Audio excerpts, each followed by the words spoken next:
All right, welcome, welcome to the MKM podcast, where we talk about anything. Okay, so today we are January 27th, 2025, and today I had a call with one of our mentors and coach called Robin Westerlund, and he's my sleep and performance coach. So he helps me to sleep, reduce stress. I'd say optimize my not optimize, but finding a way to make my life more simple. That way I can think, put my bandwidth towards projects and things I want to do that are straight on with my values, my goals, and who I am. So he helps me align all of that and makes it more efficient. So today we talked about four main things that I note down. This is my post-call notes. And the first one, we talked about my biggest lessons from 24-hour mental. So if you don't know, 24-hour mental is a 24-hour run I did on January 18th to 19th from noon to noon. And I had a team with me, people running, joining, leaving, and 4 drivers that alternated 6-hour shifts for the complete 24 hours. So I ran from 2 a.m. to 11 a.m. alone. The rest, I had people with me. When I say alone, there's always at least one driver in the car with warmth, food, and things inside the car. Place to change my shoes and to rest 10 minutes every hour. So the 24-hour mental was pretty easy for me, mentally and physically, because I had the support, I had the vision, and I knew why I was doing this. For my uncle that lost it in 2023 in Thailand. So it was easy for me, mentally and physically. I was well fed, well electrolyted. I had the team, the vision, the support, everything was there. The hardest thing was before and after the event. The hardest things. Before the event, it was the planning, because I had 45 days to plan this, not 45 years, 45 days to plan this for logistics, safety, transport, drivers, support, finish line, itinerary, sponsors, equipment, weather, food, drinks, all of that. So I had 45 days for that. That was really hard. It stressed me out, and like up a week before the 24-hour run, I slept like 2-3 hours per night because I couldn't sleep. Just the stress and thinking about the event. And the day before the event, the night of 17th to 19th of January 2025, I slept like 4 hours from 4 a.m. to 8 a.m. And then at noon, I ran my 24. So that was the hardest part before the race.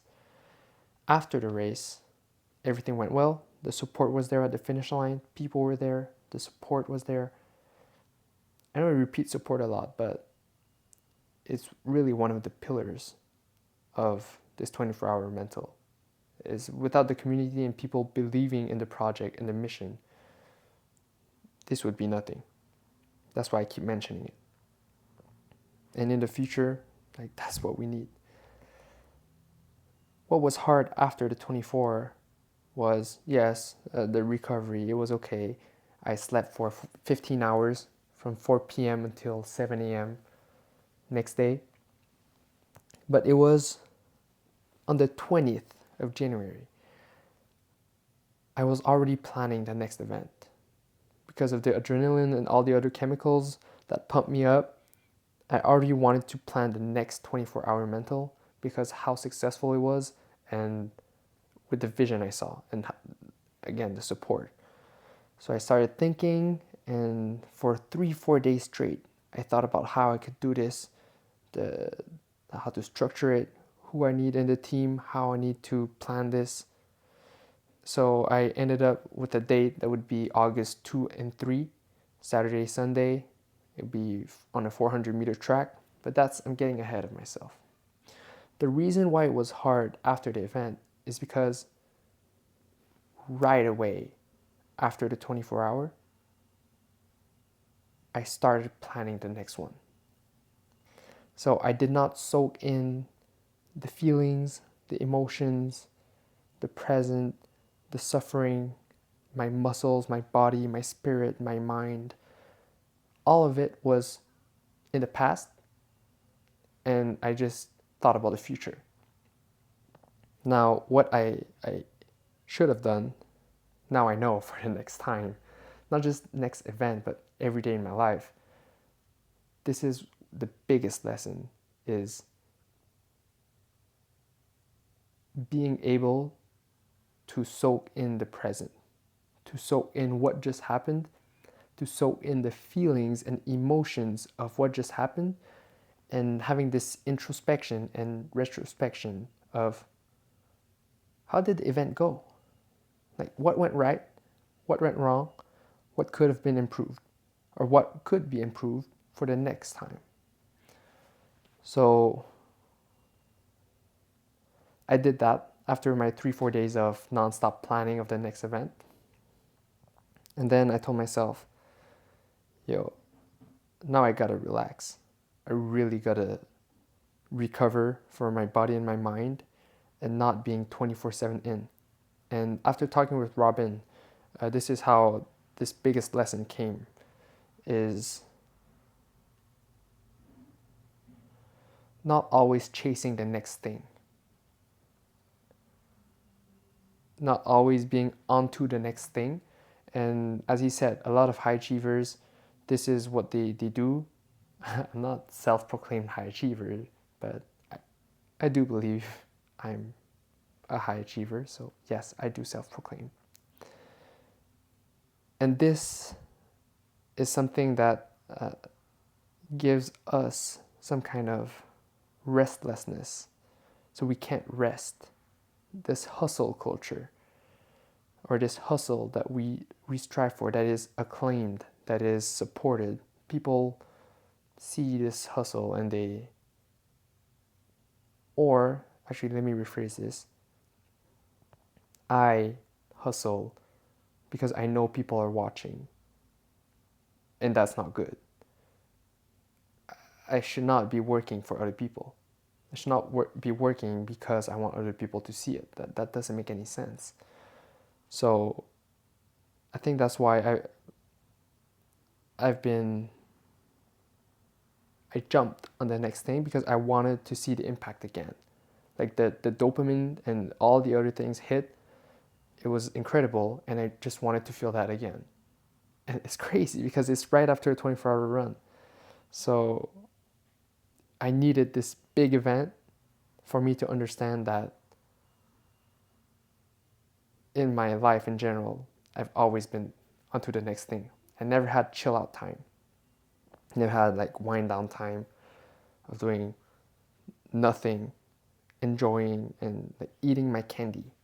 Okay, we'll get to that in the fourth point. So awareness is the first step to any change. That's pretty much it. So I'm aware that I did not soak in my feelings and what happened. So for the next times in my life, in small events, it doesn't need to be events. Every time I feel an emotion, well, I should maybe take some time and process it. The same thing as I write about, which is, it comes from like Yale, I think, a professor of emotional intelligence. He talks about the ruler approach. So recognize your feelings, understand your feelings, label them, express them, and regulate them. So this is something I completely forgot after the race, and actually it's something I don't really apply, and it's something I want to apply. So I need to keep that in my mind and not just keep it theory, put it in practice. Number 2, it is easy for me to take over my mind. So 24-hour mental, during that time, I never felt really like giving up because of the support, the vision, and the impact that I knew this could have. I was driven by the potential and what was happening during that event. So I never felt like giving up. And then Robin asked me, would you have done this without the support at all? And I told him it would have been incredibly hard if I did not have the physical support, like the car following me, the drivers, and the food in the car, the water in the car, the warmth in the car, the chairs in the car, the seats in the car. So these allowed me to have a certain level of comfort and this baseline that I could not just stay on the street and freeze to death. I always had this warm nest, like not more than 10 meters away from me. So without that, it would be incredibly hard, but I would have still done it because I believe in the mission, especially for the first time. For the first edition, I would have done it. Now, if I did not have my family's support, I would have still done it. At first, I did not have my family's support. When I told my parents, I told them 2 weeks before the event because I knew there would be pushback. So my dad, I told him, actually my mom and dad, they were there at the same time. I told them, hey, I'm gonna be running 24 hours for my birthday for men's mental health on my birthday. And my dad's like, why don't you run 12 hours? And my mom's like, have you ran anything like that before? And yes, I know I might be blaming them for just being parents and caring for their child's safety and health, but I'm not a child anymore. So I appreciate the concerns, but I don't actually appreciate the concerns. So I didn't really need my family's support. I didn't need it, but it was greatly appreciated once they understood and I took the time to explain to them and they took the time off to think about it.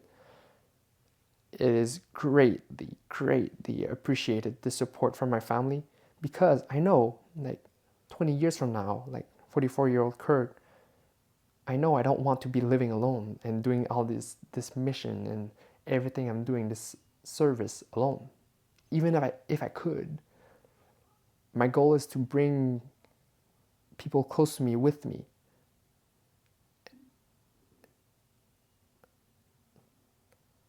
My goal is to live and serve the world with my wife, my children, my 3 dogs, and my chickens on my ranch.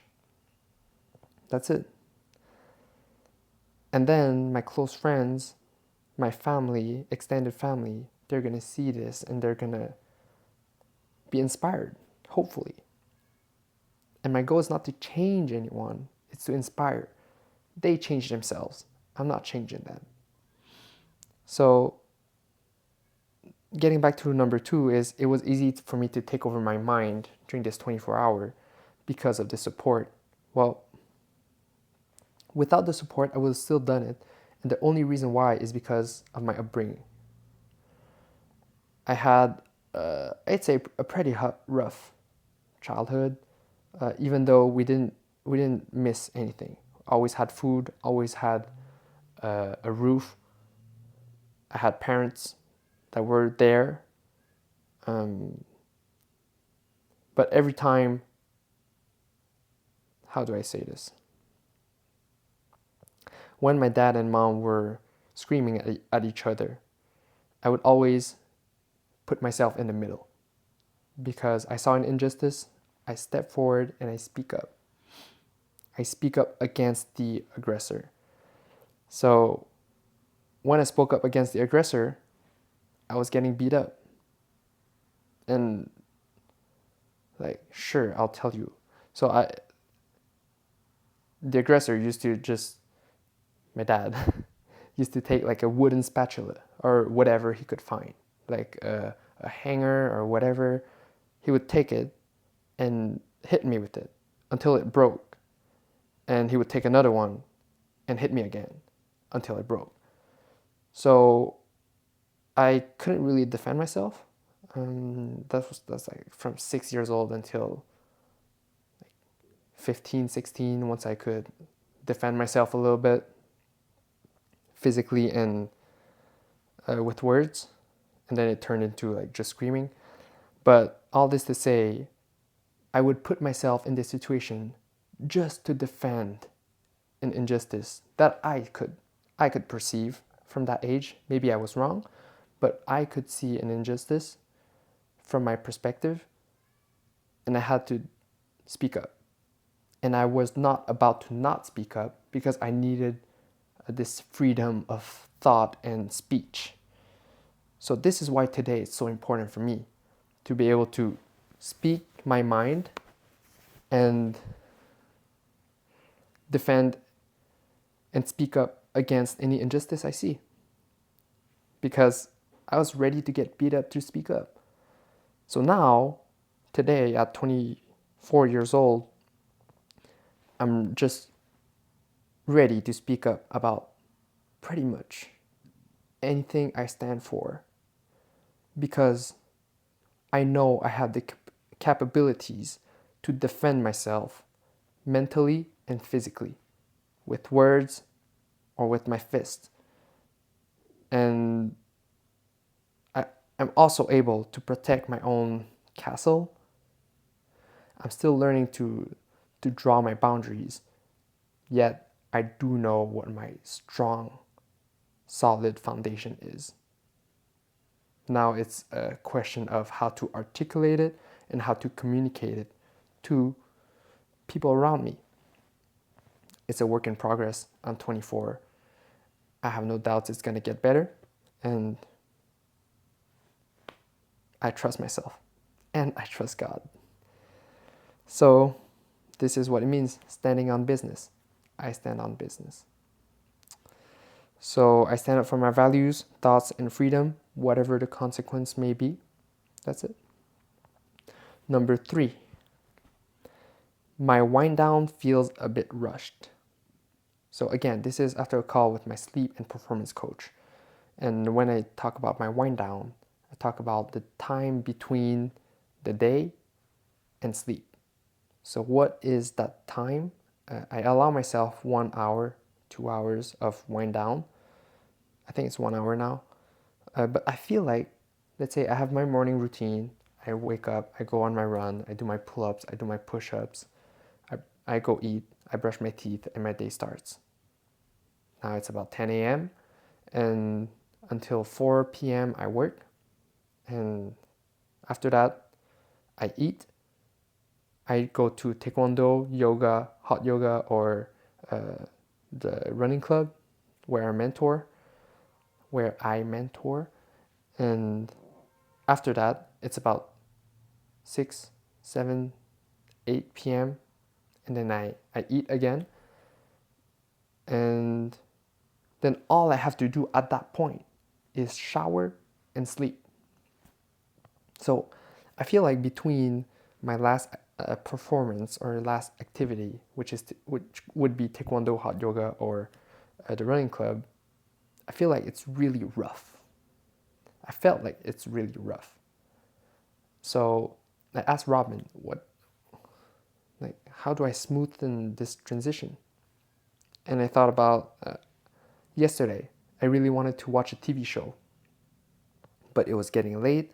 My body was actually tired, and I was debating, should I watch this TV show or should I go to sleep? And because I was tired, I decided to go to sleep. But other days, when I'm not as tired and I would like to watch a TV show, I would restrain myself from watching that TV show because I felt like there was no net positive.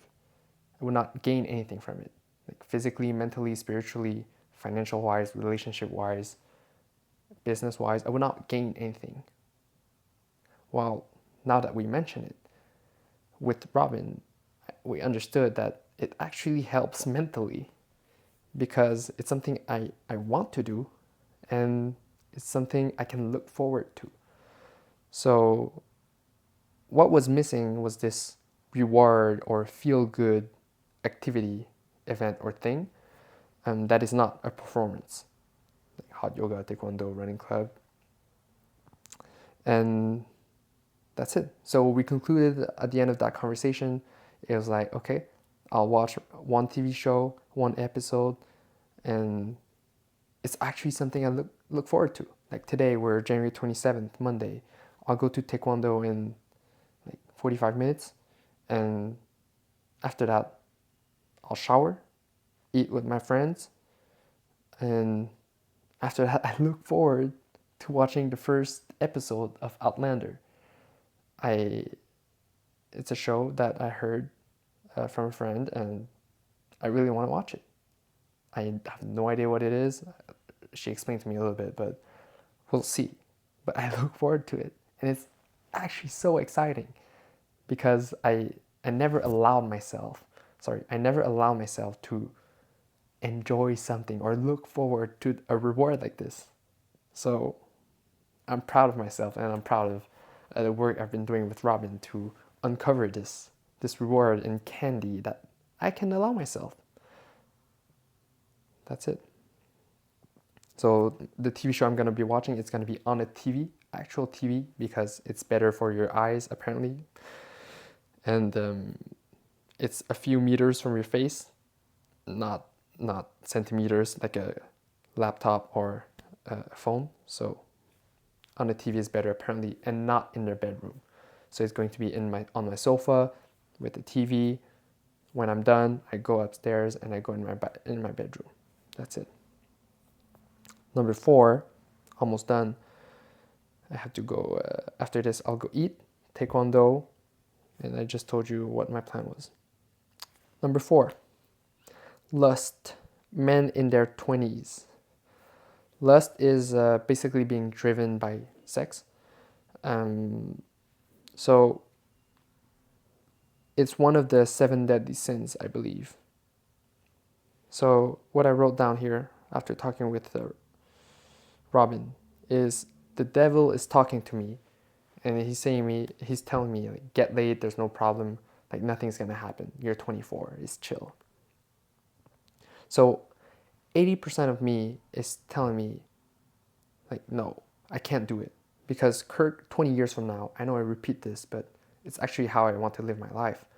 Kirk, 20 years from now, with his wife, kids, dogs, chickens on a ranch, this can't happen if my actions today don't align with it.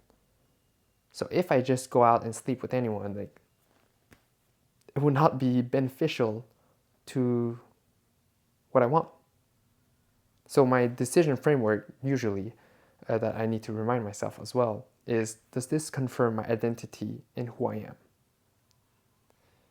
Second is, do I have the bandwidth and or the skill set to do it? Number 3 is, does this get me closer to my goals and what I want? So does this confirm my identity in who I am? No, not really. If I sleep around, not really. I don't want to be this person in 20 years. And now.